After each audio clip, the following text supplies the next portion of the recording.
Point হবে কিনা সেখানে গিয়ে অ্যাটলিস্ট 3 থেকে 4টা জয় নিয়ে পরে চিটাগাং যাওয়া। না অবশ্যই, কারণ আমাদের 5-6 দিনের একটা ব্রেক আছে। সো আমার মনে হয় আমাদের এর মধ্যে আমরা ভালো প্ল্যানিং করতে পারবো। আমরা কি ভুল করছি এই ম্যাচে সেইগুলো যদি আমরা শুধরে আবার আসতে পারি, আমাদের জন্য এটা প্লাস পয়েন্ট। আব্দুল ভাই, আপনি 2টা ক্যাচ নিয়েছেন, খুব মানে ভালো ক্যাচ নিয়েছেন। এই ক্যাচগুলো নিয়ে 2টা ক্যাচই খুব দুর্দান্ত ছিল, অনেক ছোট দৌড়ে আসছি। না অবশ্যই, আপনার এসব হলো টার্নিং পয়েন্ট। যদি আপনি ভালো ক্যাচ ধরতে পারেন তাহলে হয়তো বা রানটা একটু কমে যায়। তো আমার আমার কথা হলো ফিল্ডার যারা তাদেরকে ক্যাচ ধরতেই হবে। সো আমি মনে করি যে ক্যাচ।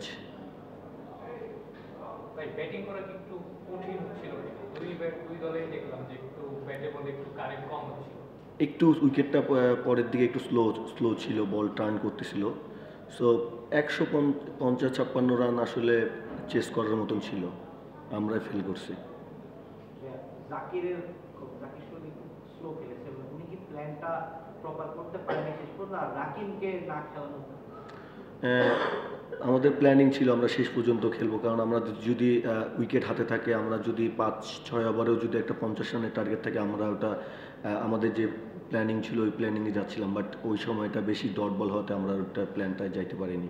আর রাকিনের বিষয়টা আসলে ও অনেক সিক, ও জ্বর আসছে, এই জন্য আসতে পারেনি। ও ফেসবুকে পোস্ট করেছিল ফ্লু হয়েছে। দেখেন না, আমি দেখি।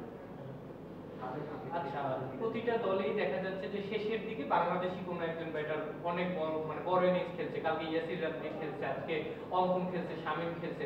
তো আপনাদের কাছে কি মনে হয়, যেহেতু মাত্র শুরু, ওই জায়গাটা আপনারা এমন কোনো একজনকে সেট করতে বা দুইজনকে সেট করতে চান কিনা যারা খেলাটা একদম শেষ করবে?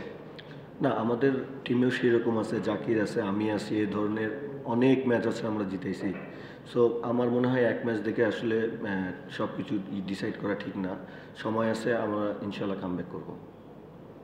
পিয়াল যেটা বলছিল যে মানে শেষের দিকে বাংলাদেশে কেউ মানে দাঁড়াচ্ছে, বড় ইনিংস খেলছে, জাকির জাকির আলী কি একটু আগে পাঠিয়েছেন আপনারা? মানে ও আজকে 5 নম্বরে ব্যাটিং করতে পারে না, আগে আমাদের নাকি তার অবস্থান এরকমই হবে, এই অর্ডারেই ব্যাটিং করবে? না, ও এই জায়গাতেই ব্যাটিং করবে। আর আমরাও চাই যে আমাদের যারা ডোমেস্টিক প্লেয়ার আছে, লোকাল প্লেয়ার আছে, তারা বেশি খেলুক, মানে সুযোগটা বেশি পাক। আর আজকে বেশি উইকেট পড়ে যাওয়ার কারণে আসলে ওকে আরও আর্লি নামতে হয়েছে। সো মানে পরের দিকে আমরা যদি নেক্সট ম্যাচে দেখবেন যে এমনও হবে যে ও 3-4 ওভার বা 5 ওভার পাইছে বা 10 ওভার পাইছে। টি-টোয়েন্টি ক্রিকেটে সাধারণত যেটা হয়, অনেক দল এরকম প্ল্যান করে যে সিচুয়েশন যাই থাকুক, একজন নির্দিষ্ট প্লেয়ার সে 14-15 ওভারের পরই নামবে, তাতে যদি 1 উইকেট পড়ুক 8 উইকেট পড়ুক, ডাজেন্ট ম্যাটার। তো আপনারা কি জাকিরকে এই ধরনের রোলে ব্যবহার করতে চান কিনা? আজ যেমন মানে 5-এই তিনি নামছেন, আর্লি 3 উইকেট পড়ে গেছেন, অনেকটা দেখা গেছে যে নাম্বার 3 নাম্বার 4 এর রোলটা প্লে করতে হয়েছে। নাকি আপনারা এমন চান যে যাই হোক সিচুয়েশন, সে 10 ওভারের পরে খেলবে, 10-15টা বল খেলে সে সেট হবে, শেষের দিকে গিয়ে বড় করবে? না, আমাদের প্ল্যান ও যে জায়গাতে আছে ওই জায়গা থেকেই ব্যাটিং করবে। থ্যাংক ইউ ভাই, সিলেটে দেখা হবে কালকে বিকালে ইনশাল্লাহ আমরা